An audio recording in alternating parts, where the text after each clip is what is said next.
அஸ்ஸலாமு அலைக்கும். இப்போ குயிக்காக நம்ம எப்படி எக் ரைஸ் பண்ணுறதுன்னு நம்ம பார்க்க போகிறோம். ஃபஸ்ட்டு கடுகு போட்டுக்கிறோம், அப்புறம் வெங்காயம், பச்சை மிளகா இது போட்டு நல்லா வதக்கிக்கணும். இது குழந்தைங்க ஸ்கூல் விட்டு வந்ததையும் செஞ்சு கொடுத்தீங்கன்னா நல்லாயிருக்கும், சாப்பிடுவாங்க.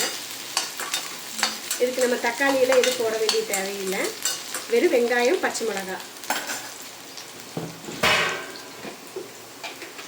இதுக்கு தேவையான உப்பு,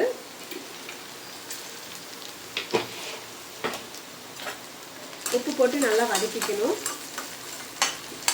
வதங்கினதையும் சிக்கன் மசாலா இருந்ததுன்னா அது ஒரு 1/2 டீஸ்பூன் போடுங்க.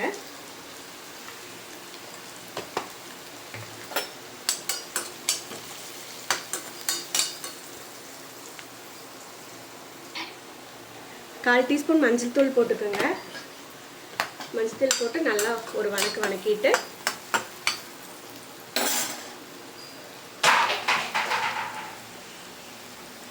இப்போ முட்டையை உடைச்சி ஊற்றிடலாம்.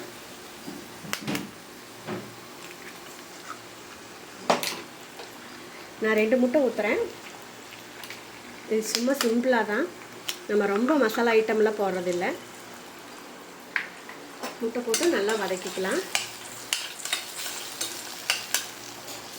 இப்போ பார்த்தீங்கன்னா முட்டை நல்லா வணங்கிருச்சு. நான் மதியானம் வச்ச சாப்பாடு கொஞ்சம் இருக்குது.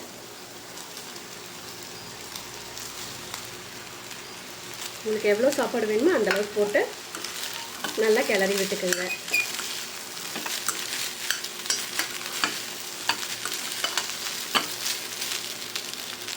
இப்போ 1 டீஸ்பூன் தேங்காய் மட்டும் விடுங்க, நல்லாயிருக்கும், அந்த ஃப்ளேவர் நல்லாயிருக்கும்.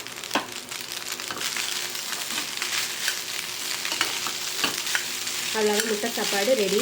நீங்களும் வீட்டில் இதே போல் ட்ரை பண்ணி பாருங்கள். பிடிச்சிருந்தா ஒரு லைக் பண்ணுங்கள். தேங்க்யூ.